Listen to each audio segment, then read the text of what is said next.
ये मौका है। जब भी इस तरह का गिरावट हो तो आप अपना सिस्टम बनाइए जी, आप अपना प्रोसेस बनाइए, क्योंकि बाजार तो ऐसा ही रहेगा।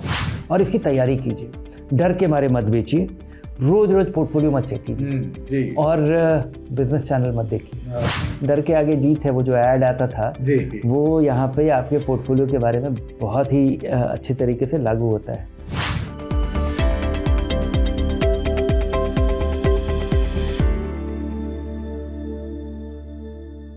नमस्कार और स्वागत है आपका निवेश का बड़ा सवाल में, जिसके नॉलेज पार्टनर हैं मेरे एसेट म्यूचुअल फंड। देखिए, जब बाजार गिरता है तो मन में एक ही सवाल होता है कि अब क्या करें। आज हम बात करेंगे मार्केट क्रैश प्लेबुक की, यानी गिरते बाजार में घबराने का नहीं है, सही फैसला कैसे लेना है, इस तरीके को ढूंढना है। और आज इसी पर विस्तृत बातचीत के लिए हमारे साथ हैं वैल्यू रिसर्च के CEO धीरेन्द्र कुमार। सर, स्वागत है आपका। धन्यवाद आपका। पहला प्रश्न वहीं से शुरू होता है सर कि बाजार गिरते ही सबसे बड़ी गलती निवेशक करते क्या है? पैसा निकाल लेते हैं। और अगर बहुत रफ्तार से गिरा है तो घबराहट में जल्दी से जल्दी निकालने की कोशिश करते हैं। अगर आप SIP भी कर रहे हैं तो SIP बंद कर देते हैं अगर आप पैसा निकालिए नहीं तो। और ये अधिकतर उस स्थिति में होता है जब आपको निवेश का एक्सपीरियंस नहीं है। अगर आप 5-10 साल से कर रहे हैं तब तो आप 1-2 बार उतार चढ़ाव देख चुके होंगे, आपको पता अंदाज़ा हो गया होगा। तो शुरुआती निवेशक के लिए आपके हर गिरावट आपके लिए एक टेस्ट है। अगर आप इसकी तैयारी करके इन्वेस्ट नहीं कीजिएगा तो ये टेस्ट पास करना बड़ा मुश्किल हो जाता है, क्योंकि अगर ये इस पैसे की ज़रूरत ही आपको 4 महीने के बाद होगी तो घबराहट होगा ही। आप सोचेंगे कि भाई इतना गिर गया, ठीक है, लेकिन जो बचा है वो निकाल ले, नहीं तो और क्या पता गिर जाए। और तो आपके सालों का पैसा लगाओ, SIP आप कर रहे हो, और जब तक कई सालों के लिए वो पैसा नहीं लगा रहे तो आप बाज़ार के बारे में निश्चिंत नहीं हो सकते, क्योंकि कई सालों में बाज़ार बहुत अच्छा करता है और कुछ समय में बाज़ार में कुछ भी हो सकता है। और ये इस विश्वास के साथ, और ये समझ आने में बहुत समय लगता है, क्योंकि शुरुआत होती है लोगों की कि बाज़ार चढ़ रहा है, जल्दी निवेश करना है। तो ये आपके लिए टेस्ट है और शुरुआती सालों में इसको पास करना बहुत ज़रूरी है। तो फिर अधिकतर निवेशक सर ये पूछते हैं कि जब गिरावट हो तो क्या खरीदारी करनी चाहिए? एक फ्रेज भी है, बाय द डिप। सच में ये काम करता है? काम तो करता है, पर करना बड़ा मुश्किल है। होता क्या है कि निवेश से पैसा बनाने के लिए आपके पास बड़ा आसान है, सस्ता खरीदिए, महंगा बेच दीजिए, तो तब लगता है कि सस्ता है। लेकिन अगर आप कोई चीज़ 100 रुपये का था और 90 रुपया हो जाए तो सस्ता लगता है, लेकिन उसके बाद जब अगर वो 90 का अगर उसका रुख बना हुआ है 100 से, तो हो सकता है 80 पे आ जाए, हो सकता है वो 40 पे आ जाए। और 2008 में ऐसे ही 100 रुपये 40 पे 45 रुपये पे आ गया था सेंसेक्स।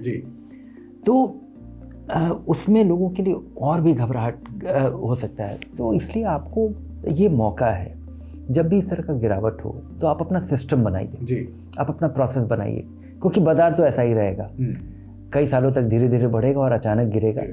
और उसके लिए आप तैयारी कीजिए, और उसके लिए आप और समय के साथ ही वो ये अप्रिसिएशन आएगा। ये मेरे कहने की वजह से आपको नहीं समझ में आएगा। 1-2 बार आप नुकसान करेंगे, और बाय द डिप कोशिश करने में बड़ा नुकसान ये होता है कि आप बाज़ार में अचानक गिरावट आया, आप पैसा लगा और फिर और गिर गया, फिर आप क्या करेंगे? और इससे जो टाइमिंग इंस्टिंक्ट जो आपके होता है, अगर मान लीजिए कि आपने गिरावट में लगा दिया और बाज़ार अचानक उसके बाद चढ़ जाता है, तो आपको लगेगा कि आपने बड़ा बारीकी से, बड़े समझदारी का काम किया, आप में कुछ खास गुण है जिस वजह से आप ये कर पाए हैं।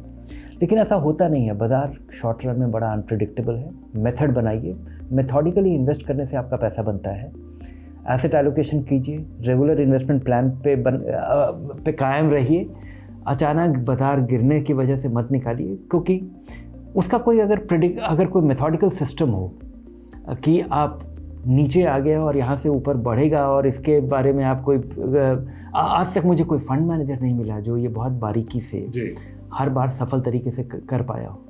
तो मैं आम निवेशक के लिए तो करना ये बड़ा मुश्किल है, लेकिन मेथोडिकली अपना एसेट एलोकेट करना, बाज़ार की गिरावट में वो कम गिरे, अच्छा पोर्टफोलियो चुनना, ये सब चीज़ आपके हाथ में है। लेकिन बाज़ार गिरने के बाद खरीद लेना और बाज़ार बढ़ने के बाद बेच देना, ये दोनों ही बड़ा मुश्किल काम है कंसिस्टेंटली करना, क्योंकि गिरने के बाद और गिर सकता है, और बढ़ने के बाद अगर आप निकाल लेते हैं तो बाज़ार उसके बाद और बढ़ सकता है, और फिर आपको अफसोस होगा। और उसका एक दूसरा नुकसान होता है कि अगर आप एक आध बार तुक्के में अगर आप सफल हो गए तो आपको एक फॉल्स विश्वास हो जाएगा कि आप ये कर सकते हैं, और उसमें बड़ा बड़ा जो बाज़ार का मूव है वो आप मिस कर जाइएगा।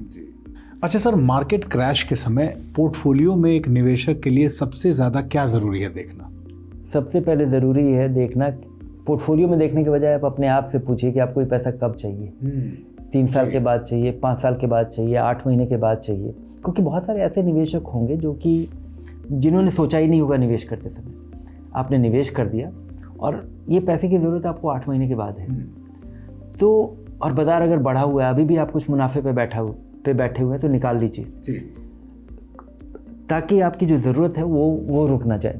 दूसरा, अगर ये कई सालों के लिए तो ज़रा फिर अपना एलोकेशन देख लीजिए। और तीसरा चीज़ जो आपको देखना चाहिए कि आपके पोर्टफोलियो का क्वालिटी क्या है। आपके पास जो इक्विटी फंड है, आपके पास जो डेट फंड है, वो अच्छे हैं कि नहीं। अगर अच्छे नहीं हैं तो उन्हें निकालिए, उनको अच्छे फंड से रिप्लेस कीजिए। तो अपने आप से पूछिए समय कितना है, एलोकेशन देखिए कि इक्विटी और डेट में कितना लगा हुआ है। और इसके लिए भी नियम है, एलोकेशन को आपको नहीं देखना चाहिए अगर आप अभी भी शुरुआती फेज़ में हैं। 8 महीने पहले, 1 साल पहले आप निवेश करना शुरू किए, अभी आपका पैसा लगना ही शुरू हुआ है, तो निश्चिंता से जारी रखिए। यहाँ पे अभी एसेट एलोकेशन करने की ज़रूरत नहीं है। एसेट एलोकेशन करने की तब ज़रूरत है जब आपके पास कुछ ऐसी पूंजी हो जाए जिसकी गिरावट से आपको घबराहट होगी या आपको अफसोस होगा।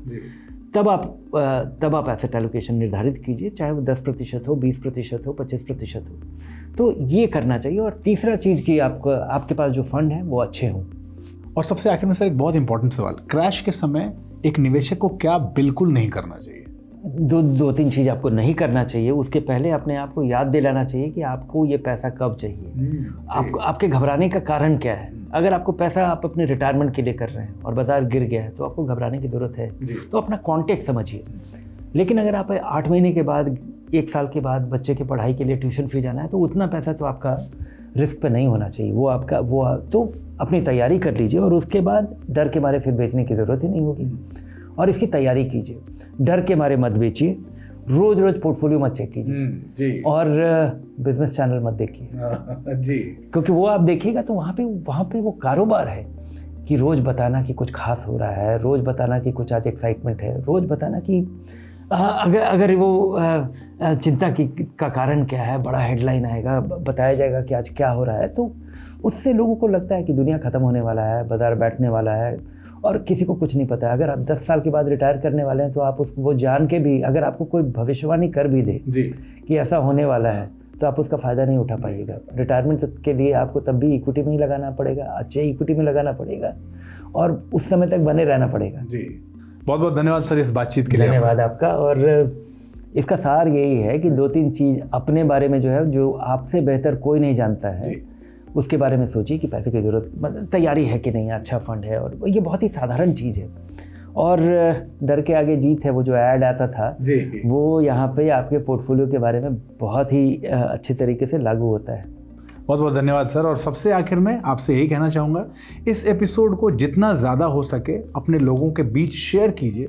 इसको शेयर करने से उन लोगों तक भी ये जानकारी पहुँचेगी जो अभी तक आपके पास ही सीमित है। अपने प्रश्न हो निवेश से जुड़े हुए हमें लिख के भेजिए। और हाँ, मेरे एसेट का नॉलेज सेंटर ज़रूर विजिट कीजिए। फिलहाल इस एपिसोड में इतना ही। नमस्कार। म्यूचुअल फंड निवेश बाजार जोखिमों के अधीन है। योजना से जुड़े सभी दस्तावेजों को ध्यान से पढ़ें।